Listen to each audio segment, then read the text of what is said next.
Hi, I'm Craig McHanson, and you're watching the NBA, BBA, CAB News. The National Broadcast Association for Broadcasting Broadcast Associations in Central American Broadcast covers the escalating Central American situation now, after the weather. Hello everyone, we're here on the sunny streets of Florida today, and I will be giving you your weather for the week.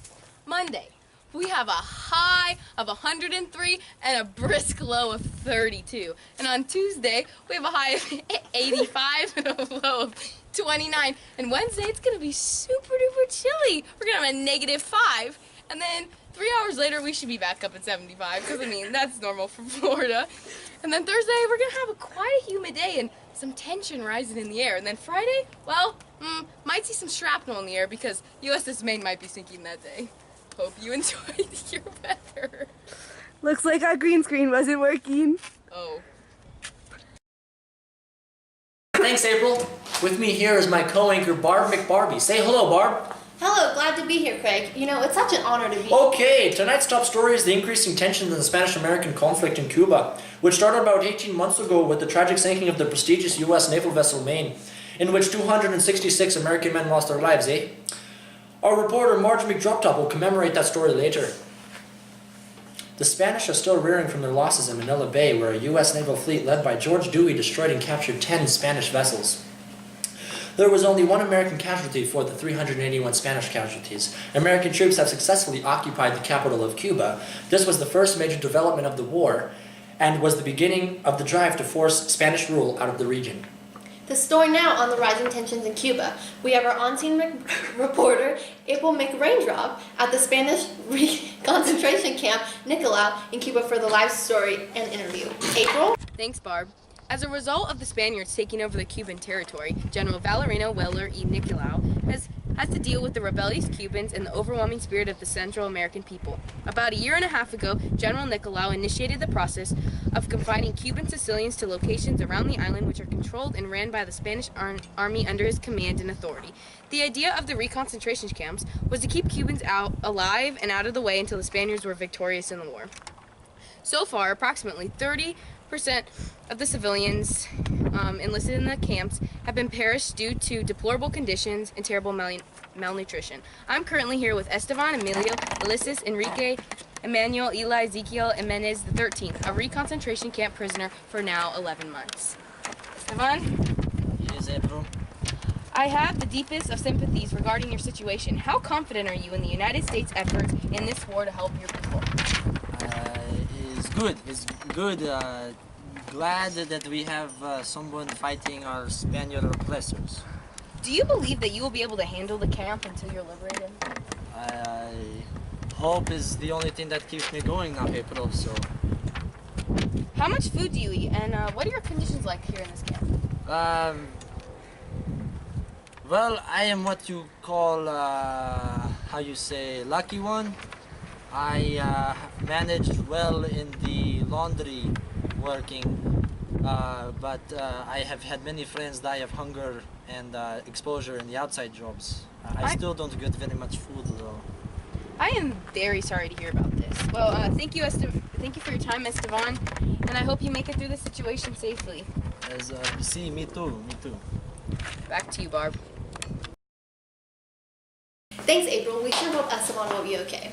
Next up on the Spanish-American War, our in-region platoon, the volunteer unit coined Rough Riders, have been causing havoc in Cuba. Led by Theodore Roosevelt, the Rough Riders have captured San Juan Hill, which was one of the only land battles of the war thus far, following the bombarding of the Spanish garrisons at El Carney Hill, Kettleman's Hill, and Santiago. The American troop efforts have been crucial in the war effort in pushing the Spanish back, and it is looking more promising for the people like Esteban. We have our now commemorative story of the USS Maine by Marge McDroptop. Marge? February 15th, in the great year of 1898, the Maine sunk in a harbor in Havana, Cuba. The ship was sent to assist with protecting American interests in the ongoing war in Cuba for independence. At around 10 p.m., the explosion occurred. Many crewmen were sleeping on board.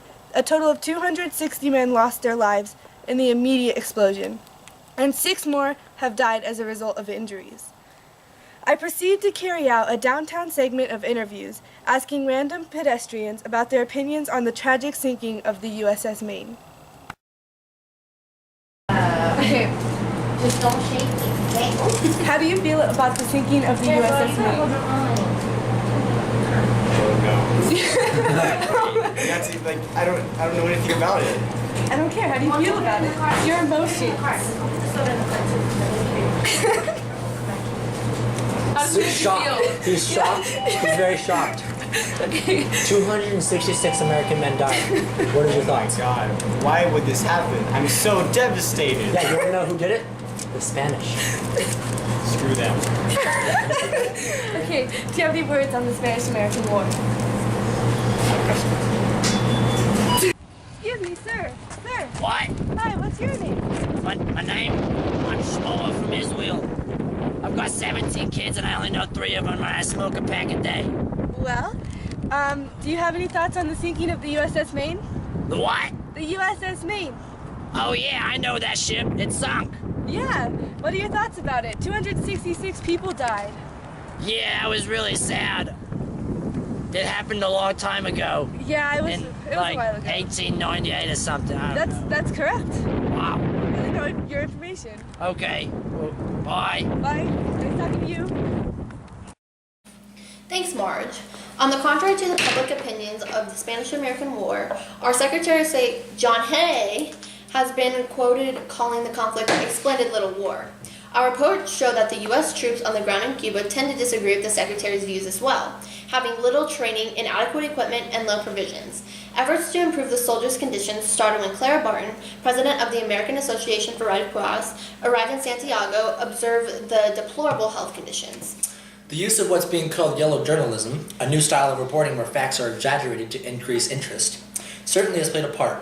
Pioneers of this method, William Hearst and Joseph Pulitzer, have been publishing in their widely read newspapers that this was a malicious attack by the Spanish on America as a way to get America to stop interfering with Cuba. The emotion aroused by citizens due to these techniques is palpable, and has made many civilians support the war effort. The information, however, is largely false. Coming up after the break, a random time jump to 1902. Stay tuned.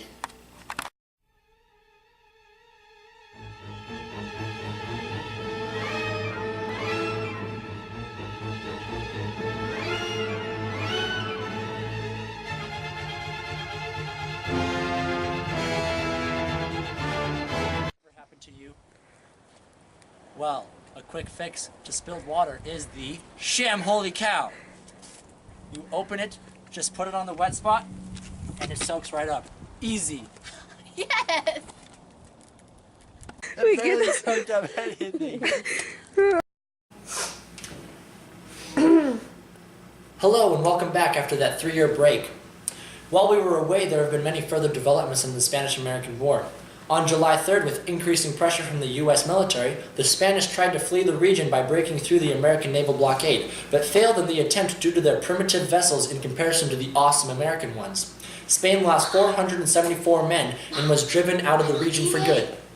In 1901, the U.S. passed the Platt Amendment, which sanctioned the U.S. withdrawal from Cuba under the condition that Cuba agrees not to make any further treaties with any other foreign power, not to borrow beyond its capabilities, and the U.S. gets to keep a permanent naval establishment in Guantanamo Bay and has the authority to intervene in any Cuban conflict it sees fit.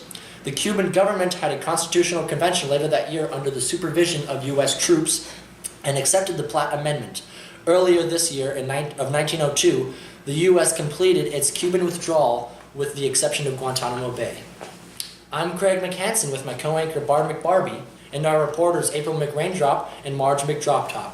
Tune in next week for our next top story, Cooking Dope in a Crock-Pot Pot? The Police Are Cracking Down. See you next time on NBABBACAB News. News for you on Channel 4 News.